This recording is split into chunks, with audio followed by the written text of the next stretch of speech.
Do we really know the whole story of creation? What if I told you that the Bible hides a mystery that few talk about? A mystery that challenges the traditional view of creation and could change our understanding of humanity's origins. Before Adam was formed from the dust of the earth, the Bible mentions the existence of other beings, the so-called sons of God. But who were they? And more importantly, why is this topic rarely discussed today? We are going to dive deep into this profound mystery, exploring not only biblical texts, but also ancient traditions and theories that challenge what we've been taught. Before we go any further, reflect with me.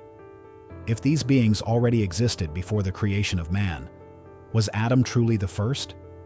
Or was there something before him, something that was forgotten or deliberately hidden? Imagine being at the dawn of time, before the first human breath, before Eden, before even light was separated from darkness. In that primordial moment, the sons of God were already there, witnessing the grandeur of creation. But why were they there, and what was their true role in the divine plan? Here's an intriguing detail that few have noticed. In the book of Job, God asks Job a fascinating question. Where were you when I laid the foundation of the earth? Tell me if you have understanding. Who determined its measurements? Surely you know. Or who stretched the line upon it? On what were its bases sunk? Or who laid its cornerstone? When the morning stars sang together and all the sons of God shouted for joy. Job 38:4-7. Did you catch that? The sons of God already existed before the foundation of the world. They were there, rejoicing as the universe was created. But how is that possible if Adam was the first man? If the Bible tells us that creation began in Genesis, then who were these beings that existed before mankind? And even more unsettling, why do we almost never hear about them? If the Bible mentions them, why do many modern interpretations ignore them or dismiss them as insignificant details? Could there be something we are not supposed to know? Before we move on to the answers, consider this. If there were other beings before Adam, was creation really just about us? Or are we part of something much bigger, something we are only beginning to understand? If this mystery has already sparked your curiosity, get ready. What we are about to explore could forever change the way you see the creation of the world. If we want to understand who these enigmatic sons of God really were, we must return to the original source, the Bible. But does it actually give us concrete clues about these beings? Or are we dealing with something veiled, a hidden knowledge that can only be understood by connecting scattered fragments of Scripture? The truth is that although many have read the Bible, few have noticed that these mysterious sons of God appear in multiple passages and play a fundamental role in sacred history. One of the most important texts is in Job 38:4-7. Where were you when I laid the foundation of the earth? Tell me, if you have understanding. Who determined its measurements? Surely you know. Or who stretched the line upon it? On what were its bases sunk? Or who laid its cornerstone? When the morning stars sang together and all the sons of God shouted for joy. God is recalling a specific moment, the foundation of the world. But here's the unsettling detail. The sons of God were already there. This means they existed before the creation of the earth. But who were they? The traditional interpretation says that the sons of God were angels, and this could make sense, as angels are often described as spiritual beings dwelling in the divine presence. But is this the only possible explanation? If they were just angels, why does the Bible specifically call them sons of God instead of simply angels? Could there be a distinct celestial group, different from the traditional angels? To answer these questions, we must explore the main interpretations that have emerged over time. Throughout history, scholars, theologians, and mystics have tried to decipher who the sons of God really were, and three main theories have emerged. One theory suggests that the sons of God were angels. This is the most widely accepted interpretation. According to this view, the sons of God were angels who existed before the creation of mankind. This theory is based on Job 38:7, which says that the sons of God rejoiced at the creation of the world. But here arises a new mystery. If they were angels, were all of them faithful to God, or did some of these beings stray, becoming fallen angels? The Book of Enoch, an ancient Jewish text not included in most Bibles, speaks of angels called watchers who descended to earth, mingled with humans, and gave rise to a hybrid lineage. Could these be the same sons of God mentioned in Genesis 6? If this theory is correct, then the sons of God were powerful spiritual beings who existed before humanity and played a direct role in cosmic creation and order. But this is not the only explanation. Another theory suggests that the sons of God were pre-existent souls rather than angels. This idea appears in some Jewish traditions and early Christianity. The prophet Jeremiah seems to hint at this in Jeremiah 1:5. "Before I formed you in the womb, I knew you, and before you were born, I sanctified you." If God already knew Jeremiah before he was born, does this mean his soul existed before his physical body?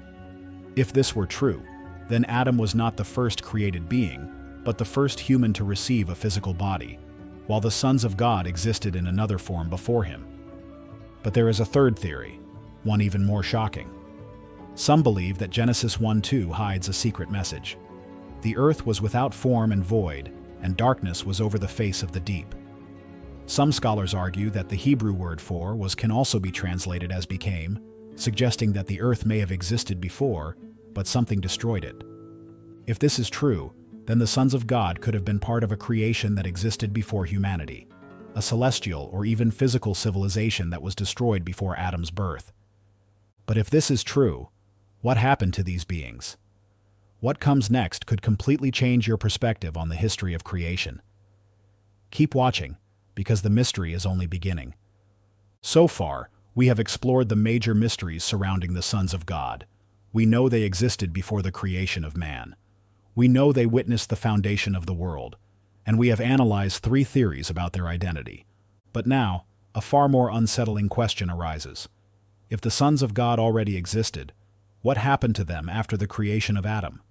Were they set aside? Did they integrate into the divine plan? Or did some rebel against God? This is where we begin to enter one of the darkest mysteries in biblical history. To find answers, we must examine the texts that speak about the fall of certain celestial beings, the relationship between the sons of God and humans, and their possible influence in the world to this very day. One of the most intriguing events in the Bible is the rebellion of Lucifer and the fallen angels. In Isaiah 14:12-15, the fall of a celestial being who sought to rise above God is described. "How you have fallen from heaven, O morning star, son of the dawn! You have been cast down to the earth, you who once laid low the nations." And in Ezekiel 28:14-17, a cherub is mentioned who was expelled from Eden due to his arrogance. "You were the anointed guardian cherub. I placed you. You were on the holy mountain of God. In the midst of the stones of fire you walked. Your heart was proud because of your beauty. You corrupted your wisdom for the sake of your splendor. I cast you to the ground." But here's something very important that few consider. What if Lucifer's rebellion was not just his own, but also involved the sons of God? If these beings had an active role in creation before humanity, it is possible that not all of them peacefully accepted the arrival of man. One of the most perplexing verses in the entire Bible is Genesis 6:2. "The sons of God saw that the daughters of men were beautiful, and they took wives for themselves, whomever they chose." This verse raises a series of disturbing questions. Who were these sons of God who took human wives? How were they able to do this if they were spiritual beings? Is it possible that they descended to earth and took on a physical form? The most common interpretation suggests that the sons of God were fallen angels who disobeyed God and united with human women. This idea is reinforced by the Book of Enoch, an apocryphal text that describes how a group of angels, known as the Watchers, descended to earth and fathered a hybrid race called the Nephilim. And when men began to multiply on the face of the earth and daughters were born to them, the angels, the sons of heaven, saw them and desired them. And they said to one another, "Let us take wives from among the daughters of men and beget children." Book of Enoch, 1 Enoch 6:1-2. If this is true, then not all of the sons of God remained faithful to their original purpose. Some broke divine laws, descended to earth, and intermingled with humans. According to the Bible, This forbidden union between the sons of God and human women had disastrous consequences. In Genesis 6:4, we are told, "The Nephilim were on the earth in those days, and also afterward, when the sons of God came to the daughters of men and had children by them. They were the heroes of old, men of renown." These hybrid beings, known as the Nephilim, were seen as an aberration in the divine order. God saw how humanity had become corrupted and made the decision to cleanse the earth with the great flood. Here arises a fascinating theory. What if the true purpose of the flood was not just to punish human wickedness, but to eliminate the Nephilim and erase all evidence of the rebellion of the sons of God? Some believe that the rebellious sons of God who participated in this event were punished and imprisoned. In fact, 2 Peter 2 states that certain angels were cast into the abyss.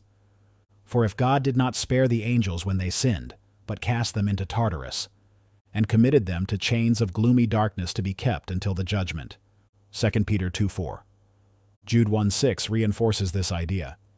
And the angels who did not keep their own domain but abandoned their proper dwelling, he has kept in eternal chains under darkness for the judgment of the great day.